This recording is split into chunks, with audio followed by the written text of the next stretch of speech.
주일날 오후에 하는 텔레비전 프로그램 가운데 제가 종종 보는 프로그램이 있어요. 드라마는 아니고요. 도전 골든벨이라는 프로그램이에요. 전국에 있는 고등학교마다 다니면서 이제 퀴즈를 하는, 문제를 풀어가는 그런 프로그램이죠. 50번 문제까지 풀면 이제 골든벨을 울리는 겁니다. 골든벨을 울리는데 울리는 경우보다 울리지 못하는 경우가 더 많죠. 이제 마지막 50번 문제까지 딱 풀면 종도 아니에요. 그게 모형인데 그 종을 흔들면서 내가 50번 맞췄다고 그런 모두가 나와서 행가래치고 대단하게 환호를 하는 이제 그렇게 마무리가 되는 프로그램입니다. 그런데 50번 문제까지 풀고 나서 종을 흔들면서 온 전교생들이 환호하는 그 모습보다 마음을 더 뭉클하게 해주는 장면이 있어요. 그게 뭐냐 하면 50번까지 마지막 한 명이 남아가지고 풀고 가다가 48번, 49번에서 좌절되면 무슨 일이 벌어지는지 아십니까? 아마 그 프로는 보셨죠? 그러면 전국 거기서 지켜보고 있던 선생님들, 학생들이 뭐라고 말해요? 괜찮아, 괜찮아. 그럼 뛰어와가지고 그 학생을 행가래치는 그 모습을 우리가 보곤 합니다. 어찌 보면 50번까지 맞춰서 골든벨 울리는 장학생이 되는 것보다 그 장면이 훨씬 더 감동적인 것 같아요. 뭐 잘해서 50번까지 문제 풀면 문제 없지만 거기까지 가다가 그 문 앞에서 좌절해 버리고 말았을 때 그 학생들을 친구를 격려하는 그 모습이 참 아름답곤 합니다. 괜찮아라는 말이 무슨 의미가 있을까요? 괜찮아. 이 짧은 한마디인데 그 괜찮아라는 말 속에는 여러 가지 의미가 담겨 있을 수 있어요. 첫 번째는요, 이런 거죠. 칭찬의 의미가 담겨 있을 수 있어요. 여기까지 온 것도 참 대단한 거야. 그렇죠? 격려의 메시지가 괜찮아라는 말 속에 담겨 있습니다. 어떤 경우에는 포용의 의미도 담겨 있어요. 괜찮아, 네가 어떤 일을 했든지 괜찮아, 다 이해할 수 있어, 이런 말이죠. 혹은 그 괜찮아라는 말 속에는 용서의 의미도 담겨 있습니다. 괜찮아, 네가 무슨 일을 했든지 내가 다 용서할게, 괜찮아, 그죠? 괜찮아라는 말 속엔 용서의 의미도 담겨 있을 수 있어요. 그런가 하면 괜찮아라는 말 속에 책임을 나누는 의미도 있어요. 괜찮아, 내가 함께 해줄게, 이런 의미도 그 속에 담겨 있죠. 똑같은 괜찮아라는 말 한마디지만 그 한마디 속에 굉장히 큰 의미가 담겨 있는 것을 우리가 볼 수 있어요.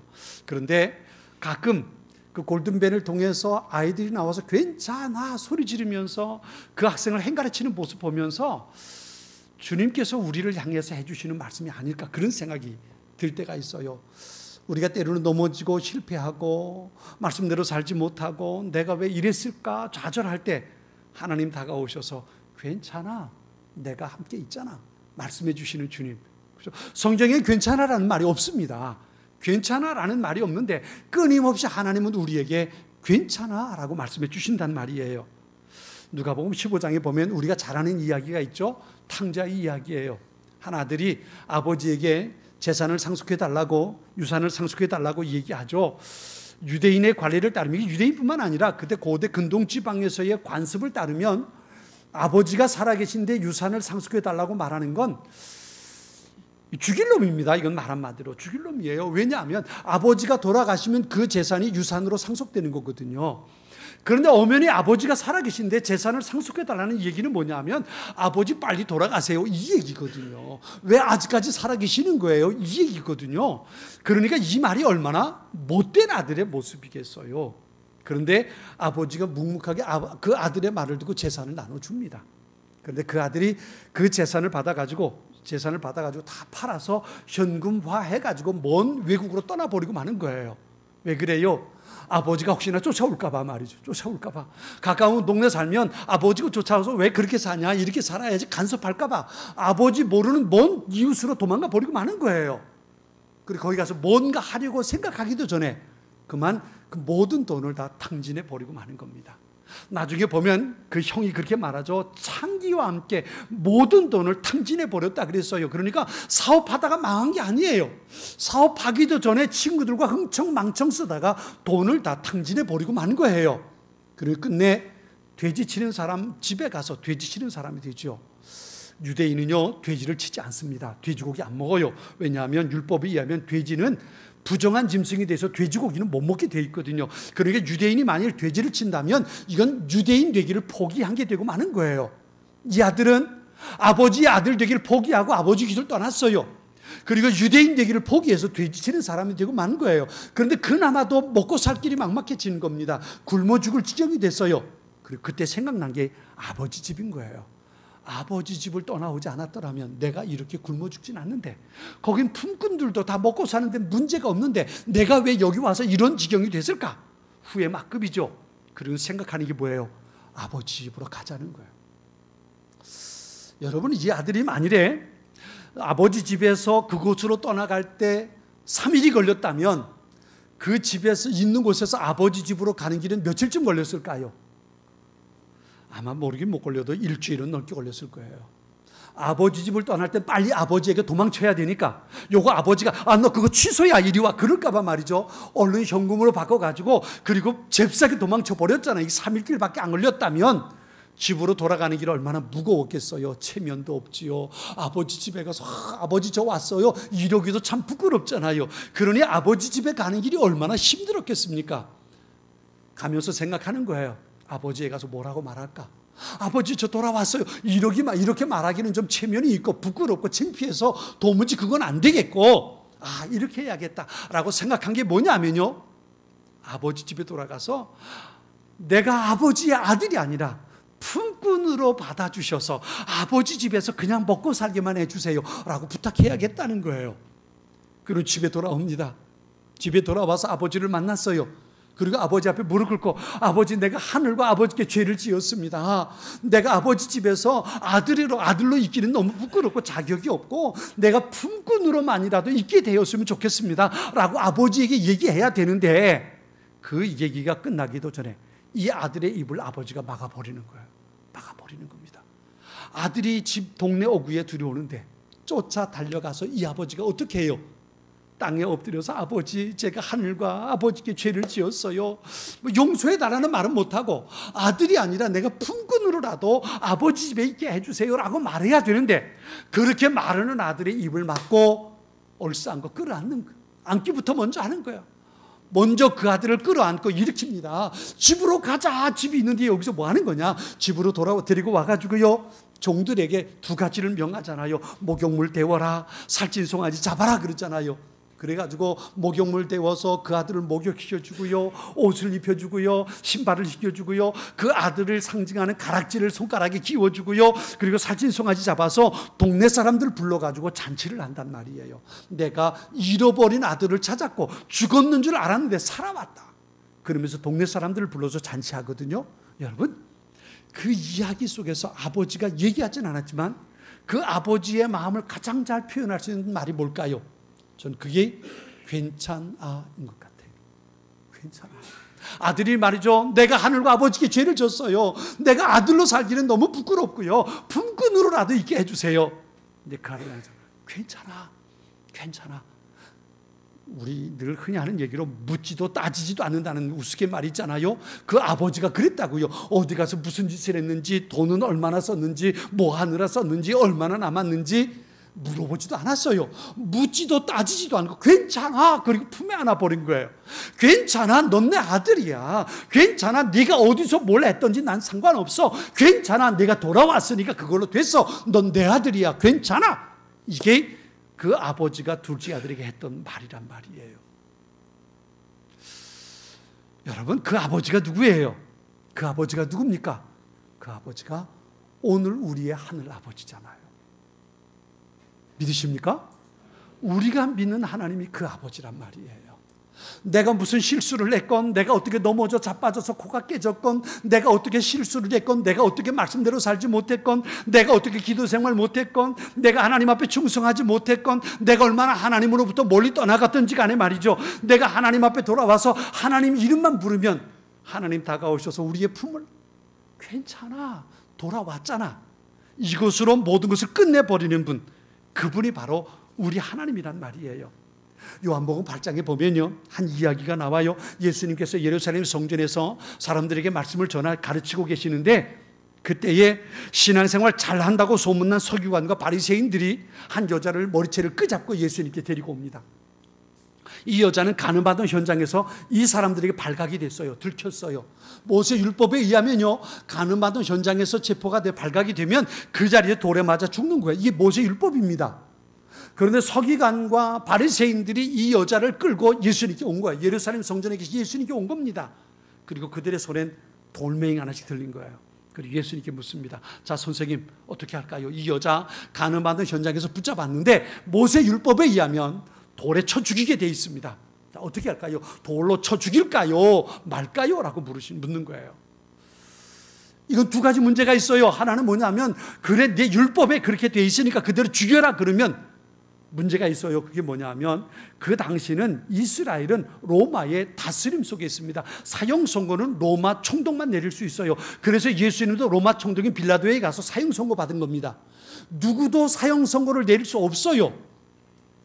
그런데 예수님께 만일에 모세 율법대로 죽여라 그러면 이 법을 어기는 거예요. 로마 총독만이 할 수 있는 사형 선고를 하게 되니까 법을 어기는 거예요. 뿐만 아니라 예수님은 사랑의 예수님이라고 그랬는데 그 사랑은 개뿔 이렇게 돼버리고 마는 거란 말이에요. 이 문제가 있어요. 뿐만 아니라 그런데 죽이지 마라 그러면 법은 로마 법을 지키는 것은 맞고 사랑의 예수님은 맞는데 문제는 뭐예요? 율법을 지키지 않는단 말이에요. 이 문제가 생긴 거예요. 그래서 사람들은 그것 때문에 데리고 온 거거든요. 자, 돌로 칠까요? 말까요? 라고 묻는 거예요. 그런데 예수님 뭐라고 말씀하세요? 너희 중에 먼저 죄 없는 자가 돌로 쳐라. 너희 중에 죄 없는 자가 먼저 돌로 치라는 거예요. 성경에 보면 그곳에 왔던 서기관 바리새인들이 다 그 자리를 떠나갑니다. 중요한 건 그 다음이에요. 그 다음 예수님 그 여자를 향해서 이렇게 말씀하십니다. 나도 너를 정죄하지 않겠다. 다시 가서 죄를 짓지 마라. 여러분 이 말을 한마디로 줄이면 뭐예요? 괜찮아요. 괜찮아. 너를 정죄한 사람들 아무도 없지? 괜찮아. 나도 너를 정죄하지 않을 거야. 가서 다시는 죄 짓지 마. 이게 예수님께서 그 여인에게 하셨던 말씀이에요. 여러분 어때요? 우리는 간음하던 현장에서 붙잡히지 않았기 때문에 다행인가요? 우리는 둘째 아들처럼 아버지 재산을 상속해달라고 그래서 떠나가서 탕진해버린 아들이 아니기 때문에 괜찮다고 생각하십니까? 어떤 목사님이 했던 얘기가 기억이 나요. 이 목사님은 시골에서 한 동네에서 목회를 하시는 목사님인데요. 그 동네에 초등학교가 하나 있는데 그 동네에서는 초등학교 다음 큰 건물이 교회 예배당 건물이에요. 그러니까 그 목사님이 그 동네 유지예요. 한 번은 학교에서 운동회를 하는데 학교에서 유지니까 목사님을 초대해가지고 귀빈석에 이렇게 교장 선생님하고 같이 귀빈석에 꽃을 달고 앉은 거예요. 그 운동회의 마지막 하이라이트가 뭐냐면 400m 계주래요. 계주를 하는데 5명의 아이가 이제 돌면서 서로 계주를 사람 번갈아 가면서 한 바퀴를 도는 거죠. 400m를 도는 거예요. 6명이 나서서 시합을 합니다. 6조로 나누어서 5명씩 바톤을 이어가면서 400m 달리기를 하는 거예요. 여기 땅 해가지고 달리는데 가만히 보니까 목사님 아들이 마지막 5번째 주자들이에요. 한 팀에. 목사님 마음이 누구에게 있을까요? 이 아들이 우승을 해서 1등을 했으면 좋겠단 말이에요. 그런데 달리기를 시작했는데 이게 1명 돌고 2명 뛰고 3번째 뛰고 4번째 뛰어서 5번째 목사님 아들의 차례가 왔는데 이 아들이 4번째들 하는 거예요. 4등이들 하는 거예요. 이게 1등 해먹긴 틀려먹은 거죠. 이게 막 바톤 타치 받아가지고 이 아들이 달리기 시작했는데 이 목사님 마음속에 일어나가지고 달려라 아들아 달려라 막 그러고 싶더라는 거예요. 왜 아들이니까 말이 그러고 싶은 마음이 굴뚝 같은데 귀민석에 앉았으니 체면이 있으니까 그건 못하고 속으로 막 달려 막 이러고 있었다는 거죠. 그런데 그 아들이 열심히 달려가지고 그 앞에 3등 하던 애를 따라 마셨대요. 그리고 이제 3번째가 된 거잖아요. 좀 더 속으로 막 응원했다는 거지요. 그런데 그 앞에 2등으로 달리던 아이가 뭐가 딱 걸려가지고 넘어져 버린 거예요. 그러면 어때요? 넘어져 버리면 아이고 저런 이래야 되잖아요. 그런데 이 목사님이 하는 말이 할렐루야 그랬다는 거 아닙니까? 할렐루야. 그리고 그 다음이 문제예요. 그 다음에 이 목사님이 하는 말이 뭐냐면 할렐루야 해놓고는 아이쿠 이러지 말아야 되는데 싶었는데 그 마음속에는 어떤 생각이 있냐면요. 저 첫 번째 다니는 놈도 넘어지면 안 될까? 그런 생각이 들더래요. 그럼 자기 아들이 1등 하니까. 목사님 물론 우스개 얘기일 수 있지만 우리 다 그런 마음 가지고 살잖아요. 예수 믿는다고 하지만 우리의 마음속엔 얼마나 욕심이 많아요. 하나님 앞에 내가 거룩하게 산다고요? 정말 하나님 보시기에 거룩하게 살고 있습니까? 그렇죠? 그런 우리에게 주님 찾아오셔서 하시는 말씀이 뭐예요? 내가 주님 앞에 나오기만 하면 주님 말씀하시는 거예요. 괜찮아.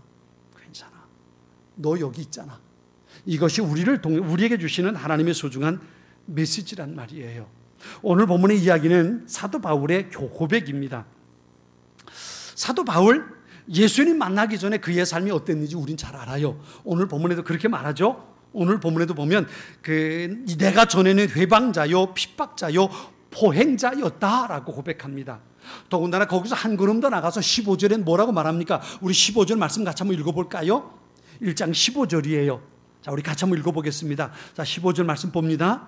미쁘다 모든 사람이 받을 만한 이 말이요 그리스도 예수께서 죄인을 구원하시려고 세상에 임하셨다 하였도다. 죄인 중에 내가 괴수. 내가 누구라고요? 죄인 중에 괴수. 죄인 중에 괴수였다는 로마서에서 사도 바울은 그렇게 고백하지요. 오라 나는 곤고한 사람이다. 나는 어쩔 수 없는 놈이라는 거예요. 내가 말씀대로 살려고 애를 썼지만 돌이켜보면 언제나 죄 가운데 있었다는 거지요. 내가 예수님 만나기 전에 바울의 모습이 어땠다는 거예요. 우리가 잘 알아요. 사도행전에 보면 예수님을 만나기 전에 그는 교회를 잔멸하려는 사람이에요. 잔멸이라는 게 뭐예요? 예수 믿는 사람들의 뿌리를 없애려는 사람이에요. 싹을 없애려는 사람입니다. 그러니까 교회라는 곳은 다 쫓아가가지고 예수 믿는 사람들을 체포해서 감옥에 가두는 일이 예수님을 만나기 전에 바울이 했던 일이라고요. 그가 예수님을 만나게 된 것도 어디에서 만납니까? 다메섹으로 가던 도중이에요. 다마스커스로 가는 도중이었는데 왜 거길 가요? 거기에 예수 믿는 것들이 있다는 얘기를 들었거든요. 예수 믿는 사람들이 다메섹에 있다는 얘기를 듣고 체포 영장을 발부받았어요. 그리고 군사들을 데리고 가는 겁니다. 거기서 예수 믿는 사람들 체포해가지고 끌고 와서 감옥에 집어넣으려고 가던 도중에 예수님을 만나는 거예요. 이게 예수님을 만나기 전에 바울이 가졌던 삶의 모습이란 말이에요. 그러니 예수님 앞에 얼마나 부끄러워요. 내가 예수님을 만나기 전에 내가 이렇게 살았는데. 그런데 그럼에도 불구하고 그가 사도가 될 수 있었던 건 무슨 이유예요? 이유는 한 가지예요. 예수님께서 바울을 품에 안고 말씀하시는 거예요. 괜찮아. 이전에 내가 어떻게 살았든지 괜찮아. 이렇게 말씀해 주시는 거예요. 이것을 바울은 어떻게 말했냐 하면요. 우리 14절에 이렇게 말합니다. 우리 14절 말씀 같이 한번 읽어봐요. 자, 14절 읽습니다. 같이 봅니다. 우리 주의 은혜가 그리스도 예수 안에 있는 믿음과 사랑과 함께 넘치도록 풍성하였도다. 아멘. 이렇게 말했어요. 우리 주의 은혜가 넘치도록 풍성했다. 나를 향한 하나님의 은혜가 얼마나 넘치고 풍성했던지, 내가 그렇게 예수 믿는 사람들을 잔멸하고 내가 교회를 괴롭히고 예수님을 핍박했는데, 그래서 다메섹으로 가던 도중에 예수님을 만날 때도 그랬잖아요. 사울아 사울아 예수님 부르시는데 누구십니까? 라고 바울이 말하니까 예수님 뭐라고 그러셨어요? 네가 핍박하는 예수다라고 말. 네가 핍박하는 예수다. 예수님도 알았어요. 바울이 자기를 핍박한다는 것. 바울이 그래요. 예수님을 핍박하는 사람이었잖아요. 예수 믿는 사람이 어디 있든지 집에 쫓아가서 집집마다 찾아가서 그들을 끌어내고 감옥에 가두었던 사람이 바울이라고요. 그런데 그가 사도가 될 수 있었던 이유는요, 한 가지예요. 그런 바울을 품에 안으시고 찾아오셔서 예수님 말씀하시는 거예요. 괜찮아. 이게 하나님의 은혜란 말이에요. 그래서 괜찮아. 주님께서 우리에게 말씀하시는 이 한마디는 오늘 이 말씀에 있는 것처럼 넘치도록 풍성한 하나님의 은혜를 우리에게 보여주시는 겁니다. 괜찮아. 이 은혜를 받았기 때문에 바울은 어떻게 살았어요? 사도행전 20장 24절에 바울은 이렇게 말합니다. 주 예수께 받은 사명 곧 하나님의 은혜의 복음을 증거하는 일을 위해서는 내 생명을 조금 더 귀하게 여기지 않는다 그랬어요. 내게 주신 하나님의 은혜가 얼마나 큰지, 그것이 얼마나 넘치고 풍성한 것이었는지, 그 은혜를 받았기 때문에 나는 주님의 은혜 받은 자로 내 생명을 소중하게 여기지 않고 주님께서 내게 주신 은혜를 나누며 살았다는 거예요. 이게 바울이 하는 소중한 메시지예요. 사랑하는 여러분, 잊지 마세요. 하나님 우리를 찾아오셔서 우리에게 말씀하세요. 괜찮아. 네가 지금까지 어떻게 살았든지 괜찮아. 네가 무슨 짓을 했든지, 얼마나 멀리 있었든지, 네가 어떤 우상을 숭배했든지, 네가 어떤 욕심을 가지고 살았든지, 어떤 죄 가운데 얼마나 깊은 수렁에 있었든지 괜찮아. 너 지금 여기 왔잖아. 예수님께서 우리를 품에 안으시고 하시는 소중한 말씀이 바로 그거예요. 괜찮아 라는 말씀이에요. 이 주님의 말씀 때문에 우리가 예배 자리에 있을 수 있는 거예요. 이 주님의 넘치도록 풍성한 은혜 때문에 우리가 하나님의 이름을 부를 수 있는 거예요. 그것 때문에 내가 천국을 소망할 수 있는 거예요. 그 넘치도록 풍성한 하나님의 은혜 때문에 우리가 찬양할 수 있는 거예요.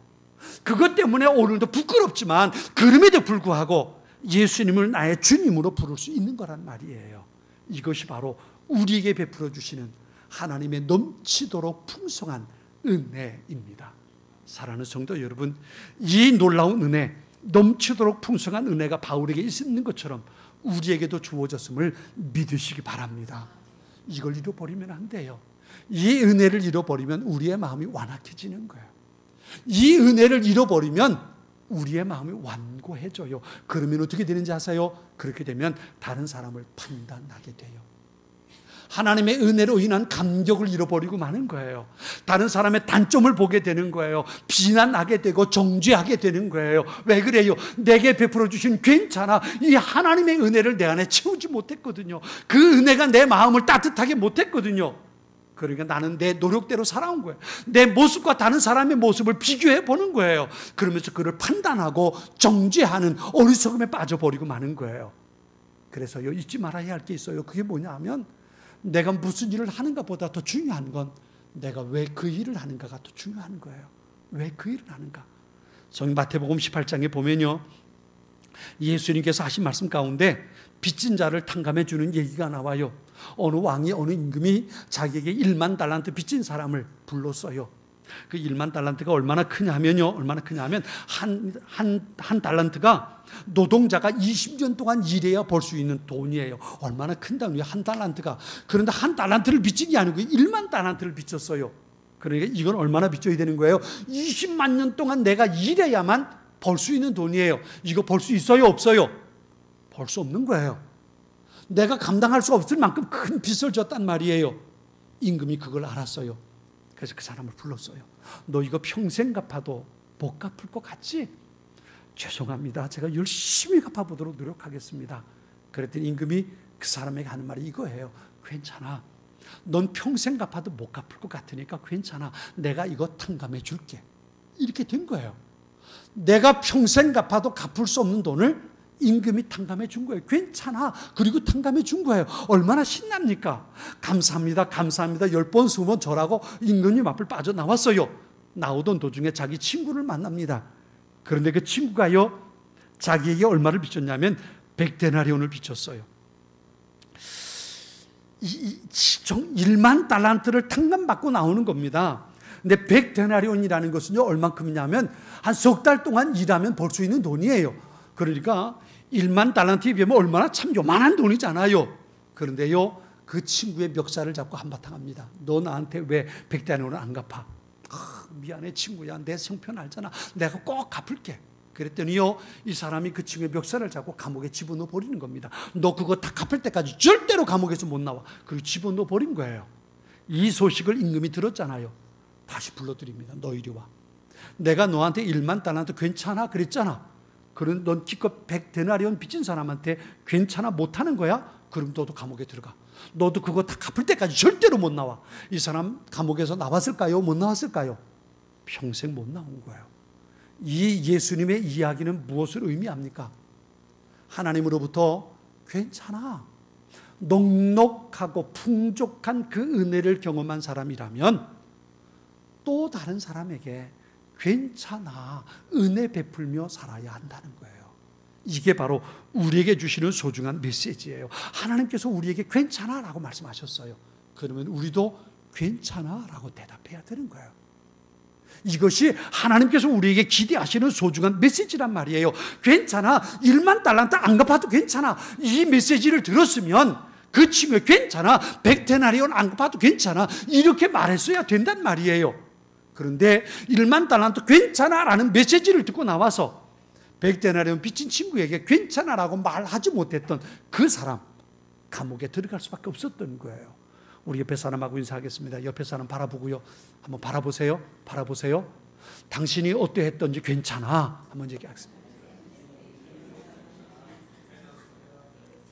여러분, 그렇게 하고 살아가는 우리 모두가 될 수 있기를 바랍니다. 만일 말이죠, 만일 말이에요, 내가 살고 있는 모습대로 하나님께서 판단하시고 책망하신다면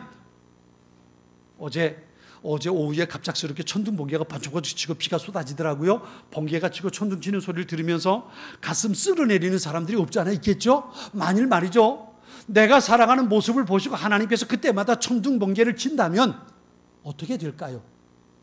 아마 천둥 번개가 멈추는 시간이 있을까요? 없을까요? 없을 거예요. 그 목사님 말씀처럼 말이죠, 아이가 달려가던 아이가 넘어지면 아이고 어떡하면 좋아, 다치지 않았을까 이러고 바라봐야 되는데 할렐루야 하는 거, 이게 우리 마음이잖아요. 그렇죠? 이게 우리의 마음일 수 있단 말이에요. 우리는 하나님 앞에서 내가 얼마나 거룩하게 사는지 경쟁하고 드러내 보이기엔 너무 부족해요. 그런데 그런 우리를 향해서 하나님 말씀하세요. 괜찮아, 너 여기 있잖아, 내가 너와 함께 해줄게. 헌금 내가 많이 못했는데 괜찮아, 내가 돈 때문에 먹고 사는 거 아니잖아, 괜찮아. 내가 주님 앞에 충성하지 못했는데요, 괜찮아, 너 여기 있잖아. 그렇죠? 이것이 우리에게 들려주시는 하나님의 소중한 메시지란 말이에요. 이렇게 하나님은 언제나 우리에게 넉넉하고 풍족한 은혜를 베풀어 주시는 거예요. 내가 하나님의 손을 놓치고 내가 가고 싶은 곳으로 다른 박질에서 달려갈지라도 내가 그곳에서 하나님을 떠났음을 깨닫고 돌아서기만 하면 하나님은 언제나 우리가 손을 내미시면서 말씀하시는 거예요. 괜찮아, 내가 여기 있잖아, 여기 있잖아. 그렇죠? 내가 말씀대로 살지 못하고 넘어져서 깨어지고 상처받고 심하게 무너져 있을지라도 말이죠, 주님 우리를 찾아오셔서 말씀하시는 거예요. 괜찮아, 내가 네 아비잖아, 말씀해 주시는 겁니다. 하루에도 몇 번씩 우리를 찾아오셔서 괜찮아라고 말씀하시는 하나님의 소중한 음성을 우리가 들을 수 있어야 돼요. 어떻게 이렇게 말씀하실까요? 여러분 이거 아세요? 우리가 예수님의 십자가를 바라보고 사는 것처럼 하나님도 예수님의 십자가를 바라보고 사신다는 것 아십니까? 이게 얼마나 감동인지 몰라요. 왜 우리가 예수님의 십자가를 바라봅니까? 예수님의 십자가만이 내가 괜찮아라는 주님의 음성을 들을 수 있는 유일한 장소잖아요. 예수님께서 십자가에서 내가 너를 위해 대신 졌어, 네 죄 때문에 내가 대신 감당했어, 그러니까 넌 괜찮아.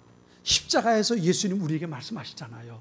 내가 어디까지 갔든지, 내가 어떤 죄를 졌든지, 내 마음속에 무슨 생각을 가지고 있든지 괜찮아, 내가 대신 십자가를 줬어.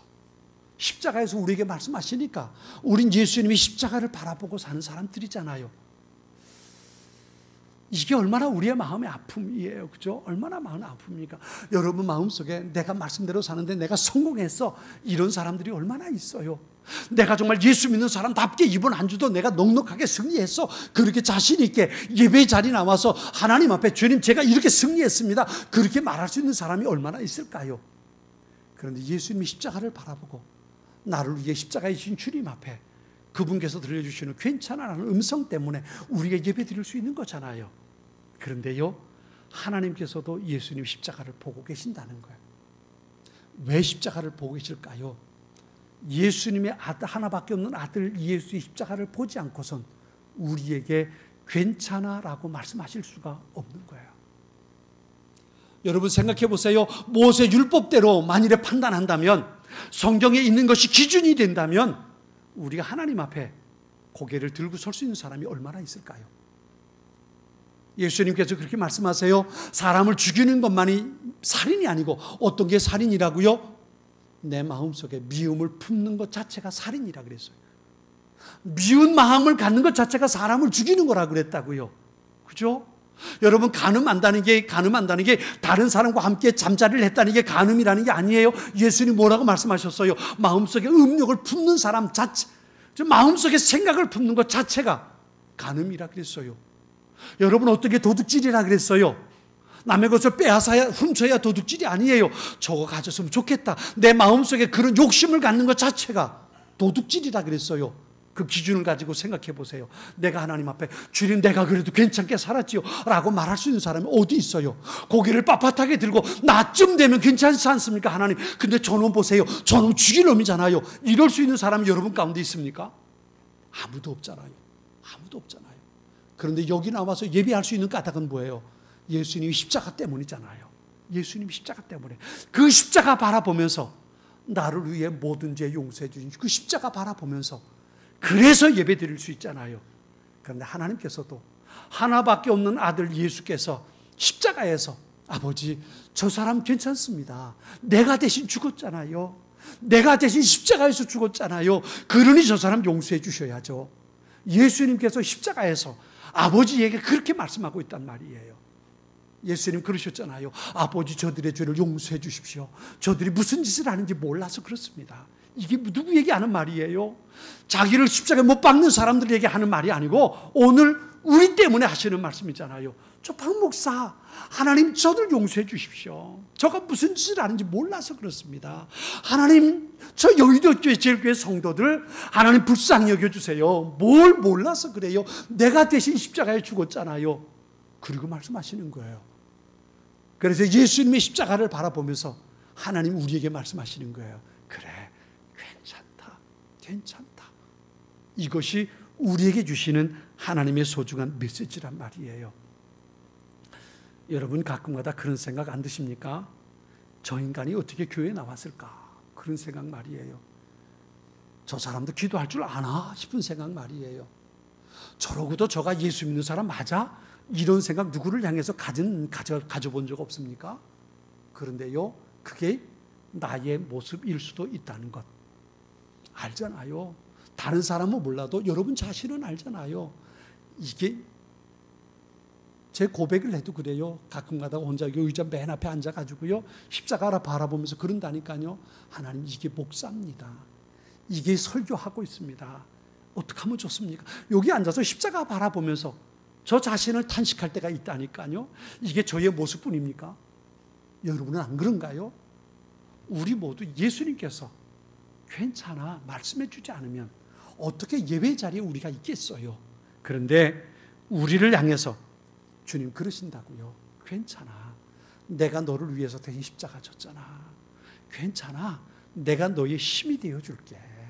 괜찮아, 내가 있잖아. 주님께서 우리에게 그 말씀을 해주신다고요. 이 넉넉하고 풍족한 은혜 때문에 오늘도 우리가 살아가는 거예요. 오늘도 우리가 살아가는 겁니다. 여러분, 뭔가를 하는 게 중요하잖아요. 왜 그걸 하는가가 더 중요하다고요. 예수님께서 내게 괜찮아라고 말씀해 주시니까 내 안에 그 넉넉하고 풍성한 은혜로 내 안에 채워주실 때 내가 뭔가를 할 수 있는 거예요. 그게 없이, 그 은혜 감동 없이 내가 뭔가를 하려고 하면 우리 안에 완고함 때문에 내가 시험에 들고 넘어지게 된다니까요. 그 은혜가 내게 없다면 괜찮아 라고 들려주시는 하나님의 음성을 내가 듣지 못하고 뭔가 하려고 하면 나 때문에 다른 사람이 상처받을 수 있다니까요. 내가 다른 사람을 판단하게 되고 정죄하게 된다니까요. 내 안에 미움이 가득 차게 되고 원망이 가득 차게 되고 그 사람을 끌어내려야 속이 시원해진다니까요. 그런데 괜찮아, 주님의 음성을 듣고 넉넉하고 풍성한 은혜로 내 안에 채워지고 나면 누구를 봐도 불쌍히 여기는 마음이 들어요. 괜찮아, 난 너보다 더한데. 여러분, 솔직히 생각해서 바울보다 대단한 사람이 여러분 가운데 있습니까? 바울보다 대단한 사람? 근데 바울은 말하잖아요. 죄인 중에 내가 괴수다. 그쯤 되면 우린 뭐라고 말해야 돼요?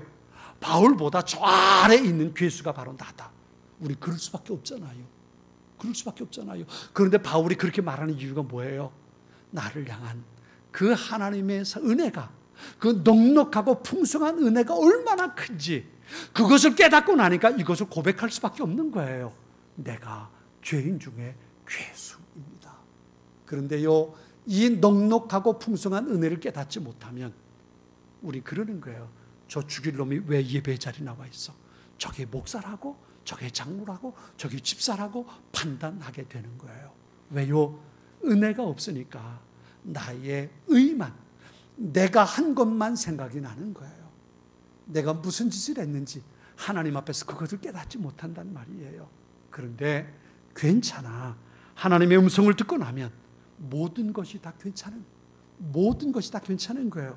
바울은 이렇게 말해요. 오늘 본문에 보면 그런 소중한 은혜를 하나님께서 주신 이유를 뭐라고 말해요? 여기 16절은 이렇게 말합니다. 그러나 내가 긍휼을 입은 까닭은 예수 그리스도께서 내게 먼저 일체 오래 참으심을 보이사 후에 주를 믿어 영생 얻는 자들에게 본이 되게 하려 하심이라. 본이 되게 하려 하심이라. 하나님께서 내게 괜찮아 라고 은혜 주셨는데 내가 그들에게 괜찮아 라고 말하도록 하나님께서 내게 그런 은혜를 주셨다는 거예요. 사랑하는 성도 여러분, 잊지 마세요. 나를 향해서 괜찮아, 내가 네 아비야 말씀해 주시는 하나님의 음성을 여러분 마음속에 담을 수 있게 되길 바랍니다.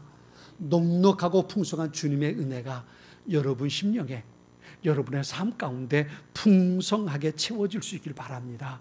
무엇을 하려고 열심을 내려 하기 전에 먼저 하나님의 은혜를 사모하는 마음을 가지세요. 하나님께서 내게 들려주시는 괜찮아, 이 넉넉하고 풍성한 은혜가 내 안에 채워지기를 사모하는 사람들이 될 수 있기를 바랍니다. 그리고 받은 그 은혜 가지고 주님의 제자로, 예수님의 사람으로 살아가고 그 넉넉하고 풍성한 은혜로 주님의 몸된 교회를 섬기고 사명을 감당해 갈 수 있는 우리 모두가 될 수 있기를 주님의 이름으로 축원합니다. 우리 같이 기도하겠습니다.